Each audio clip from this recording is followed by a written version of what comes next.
إذا أستاذ، السؤال الأول يتعلق بأزمة الصائفة ولا سيناريو الصائفة إن شئت، حول الصراع الوهمي اللي صرا بين الوزير الأول عبد المجيد تبون وعلي حداد. لقد وصفته بالوهمي، وهذه حقيقة.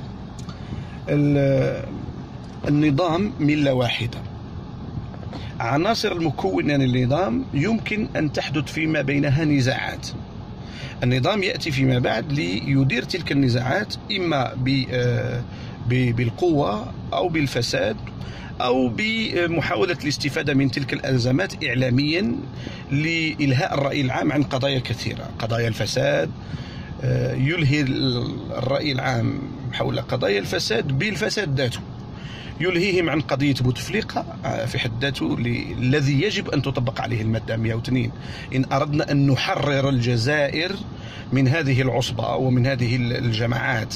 يجب أن تطبق على بوتفليقة المادة 102 من الدستور، لأنها هي الوحيدة التي تمكننا من عدم الدخول في دوامة عنف لا قدر الله، بمعنى أن الوضع متأزم جدا في البلد. النظام بلغ إلى درجة كبيرة من الفساد والهري والتكلس والتخلف الذهني والنفسي والسياسي، وبلغ أيضا مستوى متدني جدا في الوجوه التي تمثل النظام، وكذلك في التعيينات التي يمارسها النظام، والتي من خلالها يفرض عن طريق آلية الولاء وآلية الفساد وآلية الجهوية الجماعات التي يريدها أن تسيطر على مفاصل البلاد ومفاصل الاقتصاد ومفاصل المجتمع، إما عن طريق التخويف، إما عن طريق الريع، إما عن طريق الفساد أو عن طريق الجهوية، إما عن طريق الولاء أو عن طريق الرداءة وكل الأشياء التي تتنافى طبعا وقيمة الدولة الحديثة التي تتنافى وبلد محترم. النظام غير محترم وفقد كل شرفه، النظام لا شرف له، وبالتالي يستعمل كل آليات له. ولذلك حينما ننظر إلى مثل هذه الأمور فيما يسمى بالصراع بين تبون وحداد والسيد ما نعرف سيدهم السعيد وكبيرهم الآخر الذي يسمى السعيد بوتفليقة في رئاسة الجمهورية، الذي ينتحل صفة قائد كبير وزعيم، بينما هي لا صفة له في هذا الشيء الذي نعرفه عنه. هو مستشار برئاسة الجمهورية لكنه تخطى كل الحدود، ويجب على الطبقة السياسية ويجب على الشخصيات في البلد ويجب على المواطنين أن يسائلوا هذا الرجل كيف ينتحل صفات كثيرة باسم أخيه، باسم عبد العزيز بوتفليقة المريض المقعد في الفراش الذي لا نعرف عن مصيره شيئا ولا عن أحوال صحته شيئا، والذي يجب أن تطبق عليه المادة 102. إننا في حالة، إن سمحت لي أخ سعيد، إننا في حالة ملهات ضمن مأساة. Nous sommes à l'intérieur, nous vivons une comédie à l'intérieur d'une tragédie. C'est la tragicomédie malheureusement que vit le pays. هؤلاء ملة واحدة، عائلة واحدة، علاقاتهم قديمة فيما بينهم. علاقة تبون بسيدي السعيد قديمة جدا ومرتبطة بذكريات خطيرة جدا في ملفات فساد كثيرة. إن كان لابد أن نسائل سيدي السعيد في ملفات خطيرة، ونسائل حداد في مسائل خطيرة. من صنعهم؟ ألم يصنعهم النظام سواء عن طريق حزب الفتح الوطني أو عن طريق المؤسسة القوات المسلحة يعني الجيش، أو عن طريق الاستخبارات، أو عن طريق بوتفليقة في حد ذاته؟ بوتفليقة يحب يعبد الموالاة، والذين يوالونه، ويعبد الولاء الذين يوالونه بأي صفة كانت. النظام هو الذي يصنع مثل هذه الوجوه، هو اللي يعني النظام هو الذي يصنع الغول ثم يريد أن يخيف به المجتمع ويقول هذا هو الغول وأنا أريد أن أخلصكم من الغول. الغول الأكبر والخطر الأكبر في الجزائر هو النظام في حد ذاته. هؤلاء ما هم إلا وجوه من أوجه النظام الذي وصل درجة كبيرة من التكلس، من الفساد، من الهري، والذي يجب أن يصل إلى مرحلة القطيعة. يجب أن نصل إلى مرحلة القطيعة مع النظام، وأحسن طريقة للقطيعة سلميا إن أرادوا للبلد أن لا يدخل في دوامة عنف أخرى، أحسن طريقة سلمية هي تطبيق المادة 102 على السيد بوتفليقة وتنحيته من الحكم نهائيا. هي الفصل بين المؤسسة العسكرية والشأن السياسي، هو نوع آخر من العلمنة السياسية. الذين يتحدثون عن العلمنة الدينية، فصل بين الدين والدولة، يجب أولا في حالة الجزائر أن نحدث علمنة، يعني علمنة حقيقية تفصل بين ما هو عسكري وبين ما هو سياسي. ويجب أيضا أن نصل إلى مستوى ثالث من التطهير الحقيقي للفيروسات الكبرى الموجودة في المجتمع، وبالتالي ستصبح العملية واضحة تديرها المؤسسات ويديرها القانون وما إلى ذلك. هؤلاء يديرون الشأن العام بالفساد، بالأزمات، يريدون ربح الوقت لأجندات انتخابية وغير انتخابية في المرحلة القادمة. لكن لا يمكن للمفسد أن يكون هو ذاته المصلح، ولا يمكن لا لتبون أو غيره، علما بأن الحكومة في الجزائر، رئيس الوزراء في الجزائر لا شيء من الناحية القانونية أو الدستورية، لا يمثل أي قدرة على صناعة أو اتخاذ القرار أو تغيير أي شيء. وبالتالي الزعم بأن السيد تبون وهو جزء من هذه العائلة أنه يريد التطهير فهذه أكذوبة، والزعم بأن النظام يستطيع أن يغير من الداخل الفساد هذه أيضا أكذوبة، لأن النظام ذاته هو الذي يصنع الفساد. وبالمناسبة إن سمحت لي كملاحظة مهمة، النظام أراد أن يجعل من منظومة الفساد منظومة تاريخية، بمعنى الذين يتحدثون عن الفساد يتحدثون فقط عن القضايا الفساد القديمة، لكن النظام يمارس الفساد بأحجام ضخمة يوميا ويجب مراقبته يوميا، ولذلك لا بد من القطيعة. النظام يشبه كما يقول المثل الفارسي، النظام الجزائري يشبه كما يقول المثل الفارسي الثعبان، يغير من جلده لا من طبيعته. ولذلك الأزمة أزمة نظام، وأصبحت الآن أزمة مجتمع تمس كيان البلد في وحدتيه الشعبية والترابية. المسؤولية فيها ترجع إلى أراذل القوم الذين يلعبون بمصير البلد. من أسوأ ما أنتجت الجزائر، أسوأ وأبشع ما أنتجت الجزائر هم الذين يديرون الشأن العام، يقررون، يتخذون القرارات، يرهنون مصير البلد في جميع أبعاده السياسية، الأمنية، الاقتصادية، الثقافية، الأخلاقية. النظام الجزائري فاقد لكل شرعية، فاقد لكل أخلاق، وبالتالي لا ينتظر منه أي شيء يمكن أن يخرج البلاد من ورطتها. وإن كان الشعب الجزائري يريد أن يخرج من هذه الورطة بطريقة سلمية هادئة، فليتجند الجميع من أجل أن نحدث هذه القطيعة مع النظام بطريقة سلمية، بطريقة ديمقراطية، بطريقة هادئة، قبل أن نعيش لا قدر الله الانفجار الأعظم. هذا يعني إجابة عن سؤالك الأول المتعلق بما يسمى بمهزلة الصائفة، وقد عشنا تلك المهزلة يعني وشاهدناها بأم العين في مقبرة. جيد. في نفس موضوع المقبرة تكلمت على دور هذا المدعو السعيد بوتفليقة ودوره في هرم السلطة، منح صفة مستشار وزير بمرسوم رئاسي غير منشر وغير منشور. نعم، نون بوبليابل. وسؤالي حبيتك تتعلق على تلك الصور من الجانب السيميائي اللي صدرت من المقبرة وتلك الحاشية ونظرته إلى تبون وابتسامات المتبادلة داخل المقبرة. أنا شخصيا وبعيدا عن كل التعليقات التي والكتابات والتحاليل التي قام بها بعض المثقفين الإعلاميين، الشبكات الاجتماعية، وكذلك الأمر بعض السياسيين والأقلام المعروفة في الساحة الثقافية والسياسية الجزائرية، عن تحليل المضامين ما شاهدناه من المهزلة يعني الملهات المأساة يعني مهزلة داخل المقبرة. وأنا شخصيا كنت عشت مثل الحالة، وقد اتخذت موقفا داخل المقبرة ضد وزير الدفاع الأسبق في جنازة سنة 2009، في جنازة الفقيد المرحوم المناضل الكبير بشير بومعزة رئيس الأمة الجزائري الأسبق. وقد واجهت وزير الدفاع الأسبق يعني وفضحته يعني أمام لسلوكاته، لطريقة لباسه، لمعاملته، لطريقة كلامه داخل المقبرة واستهزاؤه بالمقابر. هذا طبعا جانب أخلاقي، جانب شكلي، جانب الصورة التي توحي بأنه هناك رعاع، هناك أراذي القوم، هناك صبية يقررون بمصير البلد ويتحدثون باسم البلد إلى آخره. هذا الجانب الشكلي.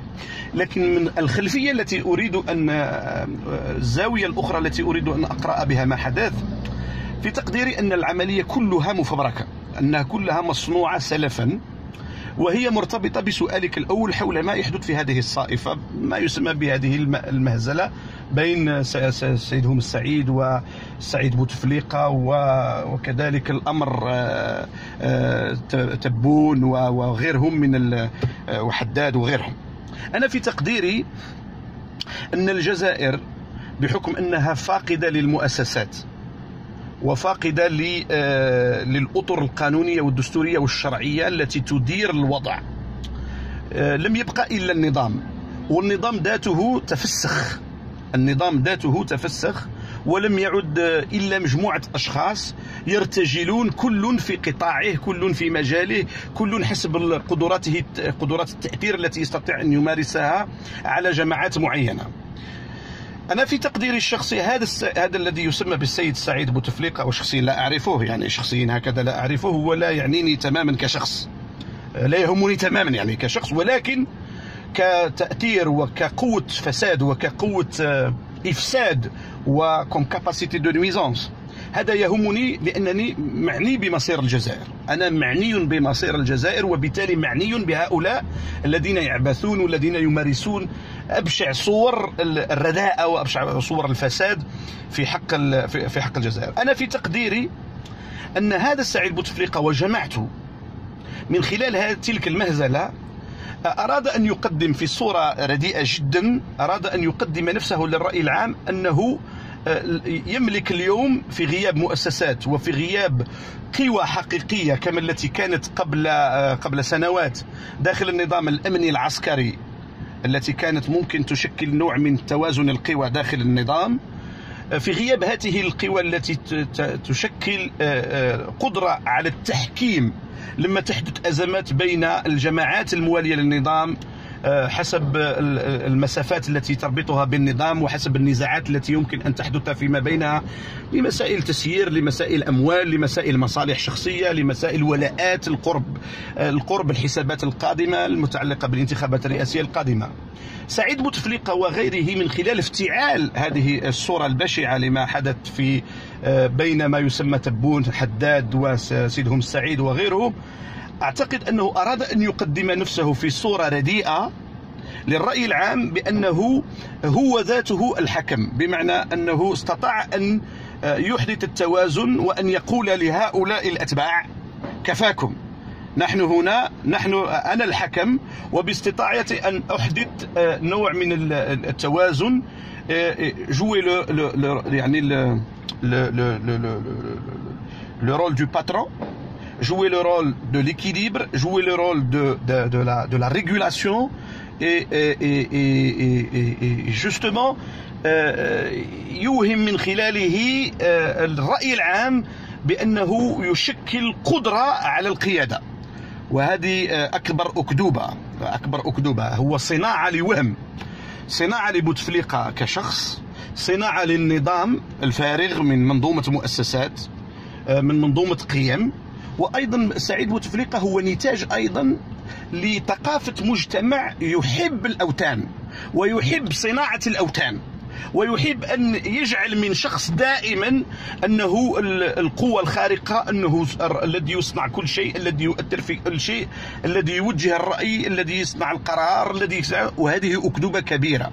الشعب الجزائري أيضا له مسؤولية في صناعة الأوتان، كما صنعوا قصدي مرباح في يوم من الأيام، كذلك صنعوا بتشين، صنعوا زرهودي، صنعوا التوفيق، صنعوا العربي بالخير بشكل رهيب جدا، صنعوا جماعات كثيرة من الأوتان التي ساهم النظام من جهة والشعب من جهة والوسائط خاصة منها الإعلامية في الترويج لصورة وطنية من نوع من الصمم.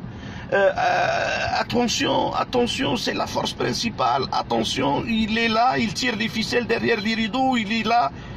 هؤلاء الناس ليس لديهم لا الذكاء ولا الكفاءة ولا العلم ولا الأخلاق ولا المرجعية ولا الشرعية كي يشكلوا مثل هذه القوى. هم يشكلون مثل هذه القدرة على التأثير والفساد والإفساد نظرا لأن النظام يحرك خيوط مصالحه بهذه الآليات، ونظرا لأن المجتمع والوسائط المجتمعية اللي هي الأحزاب السياسية ووسائل الإعلام وغياب المجتمع المدني هي التي أيضا تساهم في صناعة الوهم وصناعة الوطن وصناعة الأسطورة. هؤلاء في الحقيقة لا شيء، لكن المجتمع جعل من اللا شيء أصناما تعبد، وفي كل مرة يغير صنم إلا ويبحث الناس لأنفسهم عن أصنام أخرى ليعبدوها. وبالتالي أنا في تقديري الشخصي أن الصورة الخلفية ذات البعد السياسي التي أرادوا أن يقدموها من خلال ما زالت المقبرة في في في في في جنازة المرحوم رضا مالك إنما يريد أن يقول je suis l'équilibre, je suis la régulation, je suis la puissance qui intervient le moment venu pour dire basta, c'est moi qui décide. Alors que بينما في الحقيقة هناك الارتجال، لا يعرفون ماذا يفعلون، إنهم يتخبطون، ولكن نظرا للفراغ الموجود في الطبقة السياسية والتواطؤ الموجود في الطبقة السياسية والتواطؤ الموجود عند النخبة المثقفة والتواطؤ الموجود واستسهال العمل والرداء الموجودة في الأوساط الإعلامية وقابلية المجتمع للأسف الشديد للاستحمار وقابليتهم للاستعمار وقابليتهم لصناعة الوطن وصناعة الوهم هي التي جعلت من الأقزام كبارا وجعلت للأسف الشديد من الكبار أقزاما. هذه هي المعادلة الأنثروبولوجية السياسية، هذه هي المعادلة السياسية السوسيولوجية التي يستطيع أن نفهم من خلالها هذه اللعبة التي يريد من خلالها تريد من خلالها هذه الجماعة وهي ملة واحدة، اختلافات طفيفة فيما بينها وكلهم يشتركون في إدارة اللعبة، كل حسب قدرته وكل حسب الدور المخطط له أو المسموح له به أو كذلك درجة المصالح التي يمكن أن تصل. ولذلك النظام في درجة عالية من الهري، ولا بد له حتى يستمر ويحاول أن يجدد نفسه كما الثعبان ولكن لا يغير من طبيعته، يحاول أن ربما يقدم صورة تطهير، يعني une image puritaine ou de purification ou d'épuration التي من خلالها ربما يقضي على ناس، يحيل الناس على تقاعد، ربما يحاكم ناس، ربما يسجن الناس، وهي كلها لعبة متفق عليها سلفا، بمعنى حتى يستمر النظام لابد من التضحية بأجزاء من فواعل النظام وبالتالي حماية مصالح الجميع. هذه هي قراءتي للأشياء، خاصة وأن الأهم بالنسبة للنظام ليس هو الإصلاح، ليس هو التغيير، ليس هو التجديد، ليست هي القطيعة، ليست هي حل مشكلات الجزائر. النظام يبحث عن حل مشكلاته الشخصية وهو مستعد لاستعمال كل الوسائل اللا أخلاقية اللا شرعية اللا قانونية وحتى الصور الهزلية، الصور المشينة القبيحة التي رأيناها في المقبرة. كل شيء مباح، كل شيء متاح في زمن لا قيمة فيه، لا موجود فيه للدولة، لا وجود فيه للمؤسسات، لا وجود فيه للمجتمع المدني، ولا وجود فيه لقوى موازية تقول لا لهذا النظام الفاسد المفسد وتطبق الدستور بحذافيره على رأس الدولة وتفصل بين القرار السياسي والعسكري وتغير جذريا طبيعة نظام الحكم وشكل الدولة حتى نستمر إن أردنا أن نستمر ككيان بوحدتيه الشعبية والترابية في 10-15 سنة القادمة، لأن هذا النظام هو الخطر الأكبر على الجزائر. هذا النظام هو الخطر الأكبر على الجزائر. جيد. سؤال أخير، هو بعد التقارير الصادرة مؤخرا تتحدث عن احتمال ترشح الرئيس المقعد إلى عهدة خامسة، في مقابل انتشار داخل مواقع التواصل الاجتماعي فرضية ترشح السعيد بوتفليقة شقيق الرئيس لولايته الخامسة عوض الرئيس، لولاية أخيه الخامسة. يعني لا نخرج من العائلة. أنا في تقديري أن ما يصدر عن التقارير الفرنسية طبعا هو يتماشى طبعا وما يحدث في الداخل السياسي الجزائري. الفيروسات الحزبية سواء حزب جبهة التحرير الوطني أو التجمع الوطني الديمقراطي أو جماعة غول أو جماعة عمارة بن يونس أو هؤلاء الذين لا ملة لهم إلا بوجود النظام، لا مصير لهم إلا بمصير النظام، لا حل لحياتهم المستقبلية إلا باستمرار النظام. هؤلاء هم الذين يدعون وينادون بعهدة خامسة. ألم يذهب أحدهم، وأعتقد أنه رئيس حزب سياسي، أنه قال سأنتخب على بوتفليقة ولو كان ميتا. يعني بمعنى العهدة الخامسة رمزيا بالنسبة للموالاة ولجماعات النظام وللمنتفعين والمتسلقين والمرتشين والفسدة والمفسدين داخل النظام وفي محيطه. طبعا استمرار النظام ببوتفليقة في حالته على حالته طبعا يخدمهم بشكل كبير. ولا أعتقد أن في تاريخ الجزائر كله هناك رجل رئيس خدم المصالح الفرنسية في الجزائر كما خدمها السيد بوتفليقة، لا أعتقد. بمعنى أنه بالنسبة لفرنسا وضع الجزائر الحالي كما هي عليه اليوم أو عليه منذ 10-15 سنة هي كالبقرة الحلوب، بجماعات موالية لها، بجماعات تخدم مصالحها على جميع الأصعدة وجميع المستويات. وبالتالي هل هناك من أحسن من النظام الحالي في شكله ومضمونه وقيادته أحسن لفرنسا؟ أم أن فرنسا أو غير فرنسا، ربما الولايات المتحدة الأمريكية أو قوى أخرى إقليمية، هل من مصلحتها أن ترى تغييرا جذريا في الجزائر؟ هل من مصلحتها أن ترى الديمقراطية تنجح في الجزائر؟ هل من مصلحتها أن ترى أن هناك نخب جديدة عالمة مفكرة متفتحة على عوالم أخرى، امتدادات أخرى في العلاقات الدولية والإقليمية، نخب جديدة في المجتمع الجزائري تقود الشأن السياسي للبلاد بنظرة براغماتية تبحث فقط وفقط عن مصلحة الجزائر إقليميا ودوليا؟ هل من مصلحتهم أن يكون في الجزائر منظومة الشعب فيها هو السيد كمرجعية أخلاقية دستورية سياسية؟ طبعا لا.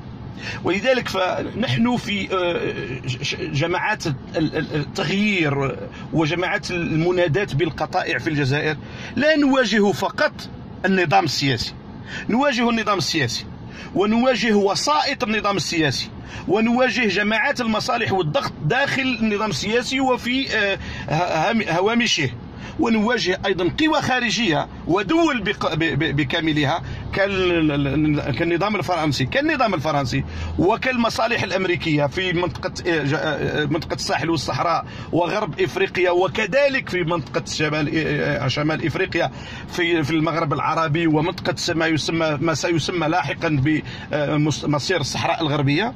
نواجه أيضا كيان مصلحي امتدادات دول فيه كبيرة جدا من أمريكا إلى إسرائيل. هناك صراع مصالح أصبحت الجزائر فيه تشتغل بالمناولة لا سوتريتانس لصالح قوى عظمى سواء في إفريقيا القريبة منا على حدود امتدادها حوالي 6511 كيلومتر، وكذلك الأمر على مستوى قضايا أمنية تريد أن تجعل منها شماعة تخيف بها الداخل وتستفيد من خلالها بشرعية أو بشمسية أو مطارية في الخارج.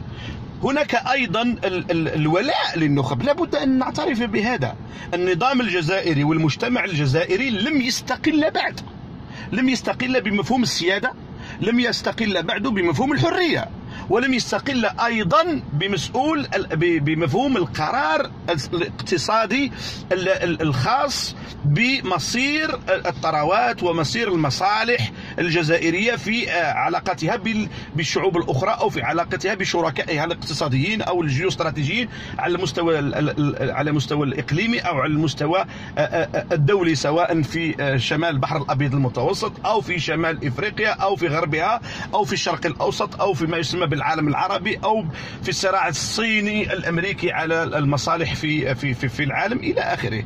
إذن الجزائر، النظام الجزائري جعل من الجزائر مؤسسة مناولة تشتغل لصالح قوى أخرى، جعل منها بقرة حلوب تحل مشكلات اقتصادية في الخارج وتنتج مشكلات اقتصادية في الداخل، لكنها تنتج للنظام شرعية أجنبية، شرعية خارجية، وتقمع بالاستبداد والمنظومة الأمنية المعسكرة بالمنظومة الإدارية البيروقراطية الحزبية القاتلة، تقمع ميلاد مجتمع مدني حقيقي، طبقة سياسية حقيقية، نخب حقيقية تدير مصير الجزائر في 30 40 50 100 سنة القادمة. نحن نتحدث على المدى المنظور في 50 سنة القادمة، حيث أصبحنا نخاف على مصير الجزائر إذا لم يتحرك الشعب الجزائري بنخبه الواعية والعارفة، فإننا سنفقد بلدنا،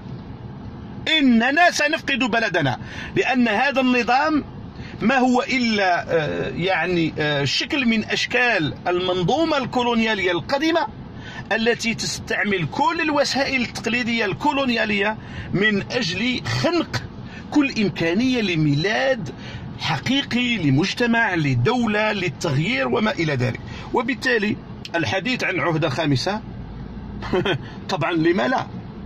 طبعا لما لا؟ وستجند لها الإمكانيات، وستجند لها النخب، وستجند لها الكذبة والسحرة والفجرة والمرتزقة من جميع الجهات في الداخل وفي الخارج، تحت غطاء أو تحت شعار الاستقرار، وهو في الحقيقة استقرار النظام، وفي إطار تحقيق مكاسب لا أدري ما هي فخامته إلى آخره. نحن في خطر، والمسألة أبعد من حكاية رئاسة جمهورية أو انتخابات رئاسية.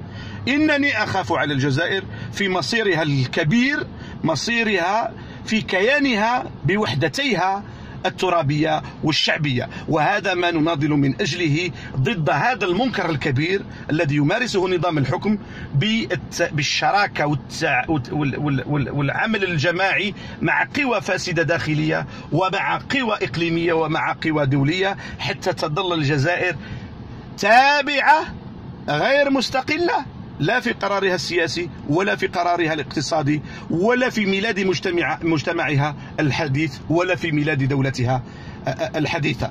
حديث عن أن لسعيد بوتفليقة أطماع في الرئاسة، طبعا هذا ممكن، لكني من دراستي لسيكولوجية الرجل عن بعد أعتقد بأن هؤلاء يريدون أن يديروا خيوط المؤامرة على الجزائر، خيوط العملية السياسية في الجزائر، من أجل أن يستمر النظام حماية ل 18 سنة من حكم آل بوتفليقة وجماعات بوتفليقة والموالاة وعصب وجماعات آل بوتفليقة، سواء في الجيش أو في المؤسسة الأمنية أو في الطبقة السياسية أو في النخب أو في الجماعات الاقتصادية أو إلى آخره في الداخل والخارج، ويستمرون في إدارة اللعبة كقوة ضاغطة إلى آخره.